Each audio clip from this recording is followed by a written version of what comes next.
check this out. There is so much cool stuff here. George would be like a kid in a candy store. Well, Darcy, he would think that he is in heaven with all these toys here, and then he'd destroy them. Oh, not George. He's very well behaved. He watches every week and puts all the lessons into practice. He's a very intelligent puppy. I bet. We hope that you've been learning plenty at home as well. If you'd like us to explore a story for you, though, do visit our social media or our website and drop us a line. In the meantime, enjoy the show. I'm off to do some gift shopping. I might learn to juggle. Can you teach me? We all know how important it is for us people to donate blood for cases of emergencies and to help keep our blood banks stocked. But what happens when our dog needs a blood transfusion? It's not something we think about, is it? Well, I'm with Bella, a vet nurse, and her gorgeous dog, Roo, who is actually a very inspiring blood donor for dogs. How did this come about, Bella? So I've worked as a vet nurse for a couple of years now. However, I actually saw on Facebook that one of the local emergency vets had a need for donated blood. So they'd started an actual bank rather than relying on shipped-in products or staff pets. And it was something I always knew I wanted to do with her, and this was a way of actually signing her up. And how much of a need is there for dogs to donate blood? It's definitely something clinics quite regularly use. Emergency clinics have a higher need for it than general clinics. However, they both definitely need the blood for a variety of different ailments and illnesses. And what happens when a dog donates blood? So most of the time they'll get a really mild sedation. Some dogs are so calm that they don't need any at all. They will have the blood taken from their jugular. Normally takes sort of around 10 minutes or so. After that, they are put on a drip just to replace the fluids that they've taken. With people, you can tell them to have a drink. You can't tell dogs to do that. No, never. And they always get a nice big treat afterwards. So roast chicken or a doggy pancake or a pig's ear. What else do you get as a reward as an owner for taking your dog in to do this? Depending on the clinic you go to, there are quite a few incentives as an owner. The clinic we go to have given us a special blood donor lead. Nice. We also get food for each donation to bring home. We also have peace of mind that if she ever is in an emergency herself, we can have a free emergency consultation and receive a free blood transfusion if it's needed. Oh, good. So it's a bit of a win-win, isn't it? So can all dogs give blood? Not quite all of them. There are some prerequisites that we need to meet. As a general rule, most clinics will ask for dogs to be a minimum 25 kilos. Some clinics will ask for higher. Between 1 and 8 years of age normally, up to date with all their vaccinations, antiparasitics. From there, the vets will do blood tests, make sure that they're all appropriate in that way as well, and go from there. Okay, and how does how does Roo feel about it all, do you reckon? Roo's pretty good. She loves all the attention she gets. She knows that, she's being treated like a superstar for the evening. Nice. Lots of extra food, so she loves it. Oh, good. Now, the exciting thing is, and I think they're about to come, we're about to meet Di.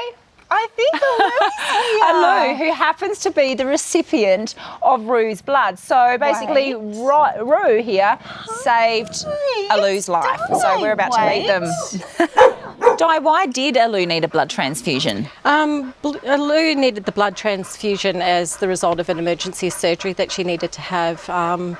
Unbeknownst to us, she had a liver tumour, which was bleeding, and we had to race her to the emergency vet for some surgery. How much did that set you back? About $5,500. Ouch. Yeah. Did you have pet insurance? Unfortunately not, no. Oh, it's a bit to save up for, isn't it? It did hit the bank account quite hard. Had she been a puppy again and we were aware of it, yes, we would definitely, we get it for ourselves, so we would get it for this member of the family as well. Yeah, absolutely. How's she doing now? Oh, absolutely amazing. She's very healthy. Oh, that's good to hear, and loving life, obviously. Oh, very much so. You wouldn't believe she's nearly 12 years of age and, acting like a 2-year-old. And obviously her and Roo get along well. Oh, they have such a special bond, and really without Roo and Bella's generous donation of that blood that night, Alou certainly wouldn't be here with us today. It's a beautiful story, isn't it? Yep. Bella, how often does Roo donate?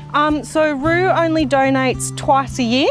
A dog can donate up to 4 times a year, so once every 3 months. The more people that sign up, obviously, the better we can preserve our donors' veins. Yes.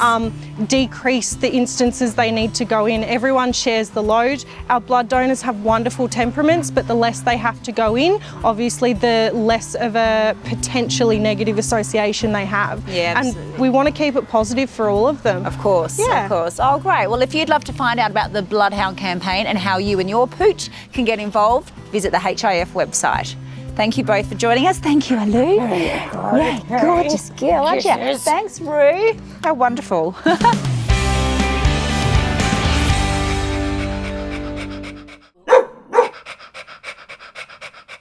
As pet owners, the collars and leads we choose often say a lot more about ourselves than they do about our dogs or cats.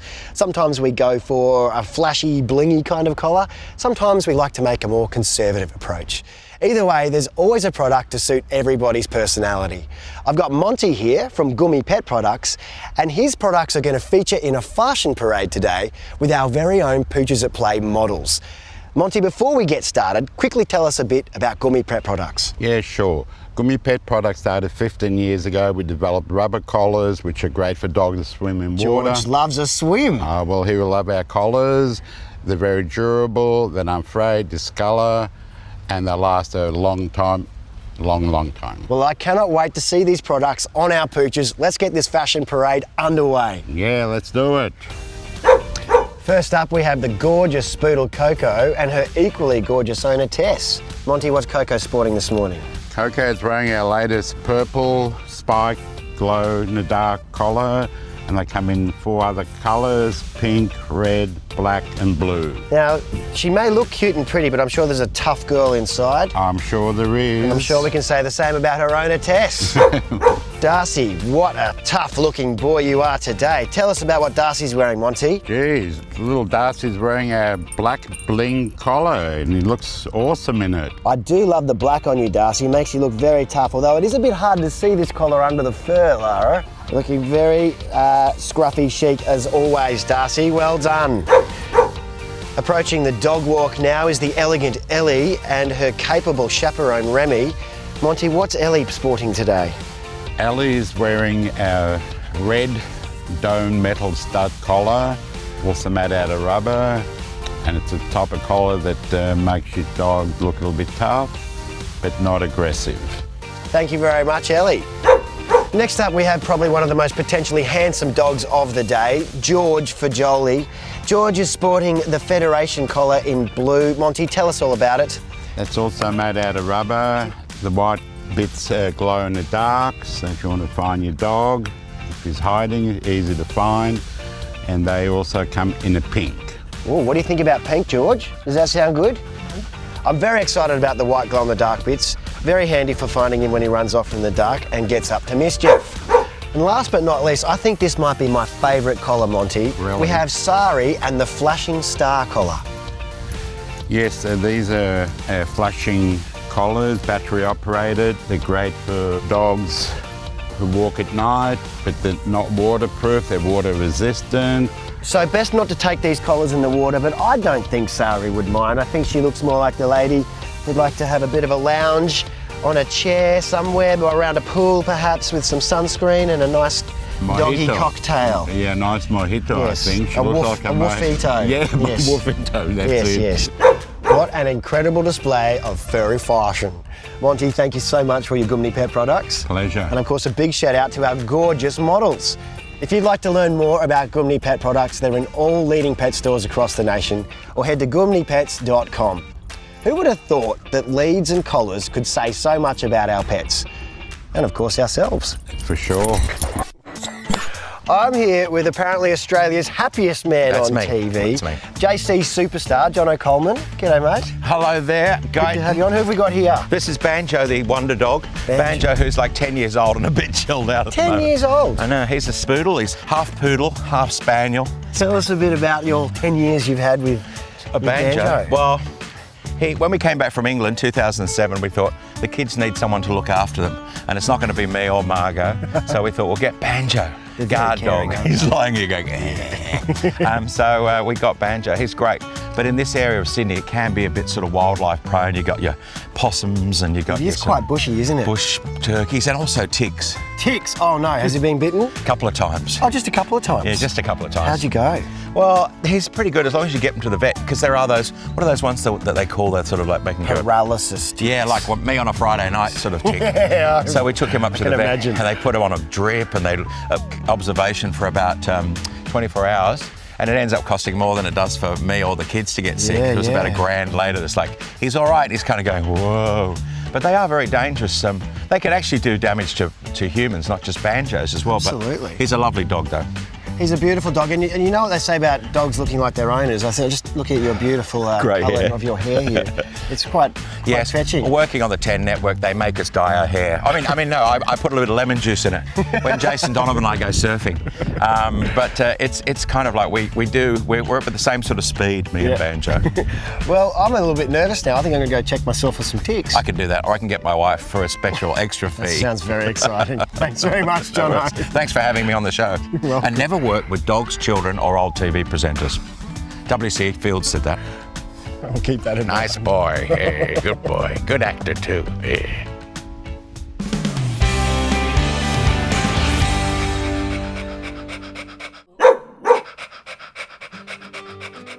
Puppies are one big bundle of joy with their happy smiles and their wagging tails. But when that wagging tail is accompanied by 40 kilos of leaping, bounding energy that doesn't know when to stop, it can become a bit of a problem and much less fun. I'm about to meet the gorgeous Dusty, a very outgoing golden retriever pup, and his owners, Scott and Harry. So Scott, Dusty is generally a really well-behaved puppy for a golden retriever his age, but you're still having some issues, aren't you? Oh, he's been delightful, but he is a puppy. And as you can see, though, puppies never do what they're told. Probably the biggest issues is he's chewing. He's he's now sort of mouthing or biting, as you would call it. Yes. He does it as play. It drew blood a few times early. Okay. So it's just trying to find the right level for him and for us and for our other dog, Ozzy. So. Sure. Well, I mean, obviously it's really important for dogs that they are allowed to mouth, because that's how they explore the environment around them. It's also how they play, and also when they're teething, they're going to do it as well. So we want to find some alternative ways rather than us for them to get that chewing and that biting experience. So it's really important that we give them toys that they can chew on. We want to make sure they're the right ones. Ones like these are really great, like the Mitch ball here, hard and everything, and fun too, that they can't swallow. So these are really good for allowing him to chew and do what he needs to do. However, if we leave a toy box there that Dusty could go help himself to any time of the day, what's to say that he doesn't decide that he's going to go help himself to your shoes any time of day? He tends to sort of do that occasionally as well. Yes, so. exactly. So what we want to do is we want to make sure we do rotate them, really important. 1 to 2 toys every day, different ones, so that we keep them stimulated and we keep them interested, but we don't want to give them free rein, all right? So we need to set some boundaries. So that's the first suggestion I would make here. Then also with chewing, you've got a beautiful garden going in at the moment, so we want to give some alternatives as well. I have got a little power thing here, the chew stopper, for putting some vinegar and stuff if you don't want him getting into your plants and everything like that. They've got to learn through, that doesn't taste so nice, is a great way for them to learn as well. As you can see, we've got 2 dogs and they're golden retrievers, so they're notorious eaters. So one of the things we're concerned of is the competitiveness for food. Yes. And we've known Dusty, particularly at this age, is snatching. It comes back to his biting, but he's snatching his food. So, all right. Any solutions for that? Absolutely. Now, you've been really good by, making Dusty sit and wait for his food until you give it to him. So that's really important as well. And luckily, I have some treats in my bag here. What we want to do when we're giving a treat, so not to encourage it, is we want to put our hand into a fist and just have the tiniest bit just with our thumb, just so it's only a little bit, right? We're making it really hard for Dusty to get it. So we're going to do it gentle, yes, gentle, yes, good boy. That's the behaviour that we want. So that was all a really nice one. If he was to snatch it, I would have pulled my hand back straight away and slowly see if I'm holding it like this. It's really hard for Dusty to snatch it from me, isn't it? In fact, it's all he can really do is lick that, which is a really nice, gentle way that we want him to take the food. And you've still got 5 fingers? I have 5 fingers. It's really as simple as that. tight ball, just a little bit at a time, and when he's doing the right behaviour, yes, gentle, good boy, all right? Reinforcing the behaviour that we want, and definitely if he snatches it, we do not give it to him. Yep. That was very good, gorgeous boy. And any other trouble spots? Again, probably we learnt from this one, we've just moved into a new house. Yes. And sometimes with a new garden and a new puppy, things don't necessarily go well. We're concerned about him ripping the garden apart. Oh, and you definitely don't want that done. But I have seen that you have the most amazing sand pit, a couple of them set up, and that's a really great way, particularly with puppies, already dogs, particularly with boredom, even if you're out all day. Sand pit is an awesome way to divert that digging. Again, we want to give them something else to do. So to keep him interested, is we want to put treats in there. We can even put bones in there, so fresh, appropriate size bones. Check with the vet what ones are good for him at this age. And then also toys can be buried deep in there. He's going to have hours of fun doing that. Sounds good. Step back to the classic holidays of yesteryear at Reflections Holiday Park's Cudgegong River. A stay at Cudgegong River Holiday Park, less than 1 hour west of Mudgee, is light on the mod cons, but big on creating special holiday memories. From water skiing, kayaking and bird watching, to fishing, hiking and bike riding. There's no shortage of ways to enjoy this park's prime position on the banks of the Cudgegong River. With Australia's premier holiday parks in magnificent locations, Big Four holiday parks are not only big by name, but also big by nature. Big Four has transformed the iconic Caravan Park into the modern-day holiday park experience. Big Four accommodation options vary from much-loved camping and caravan sites to first-rate, self-contained holiday cabins. It's all backed by a wide range of top-notch facilities and amenities.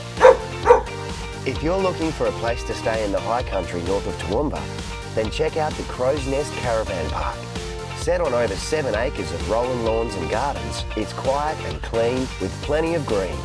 You'll love how the park's rural surroundings and native wildlife combine to create a truly relaxing stopover. With a pool, camp kitchens, cafe and restaurant, the Crow's Nest Caravan Park is the ideal place to stay while touring the Darling Downs area.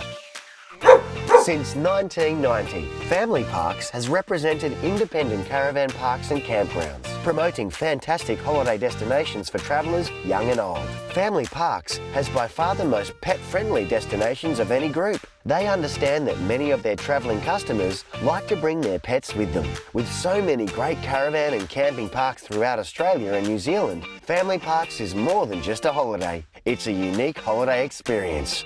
For more pet-friendly accommodation and places to go, visit takeyourpet.com.au.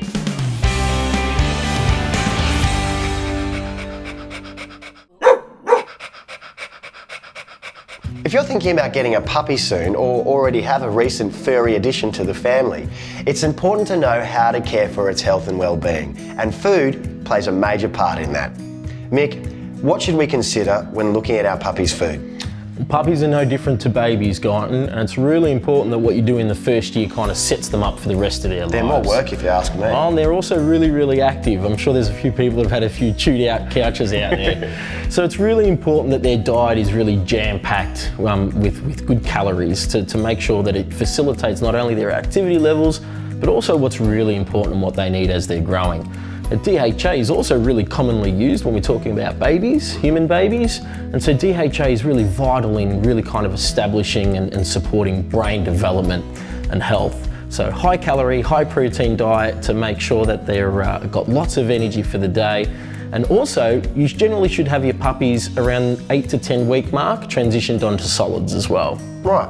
What are some of the key ingredients that you use in Glow's puppy variant? So it's really high in protein, and as we mentioned earlier, it's a rich source of protein both from animal as well as plant-based proteins. So we've heard a lot about people talking about DHA, and in particular for human babies, and that's because it's really important in brain development.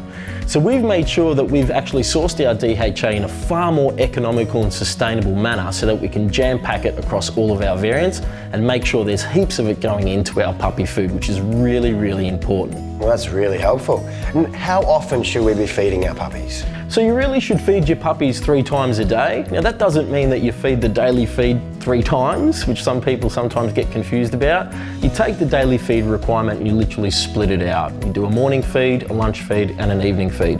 But then when you get to about 6 months, you really should start to get them used to just 2 feeds a day, because we know that works a lot better for our own lifestyle. Right.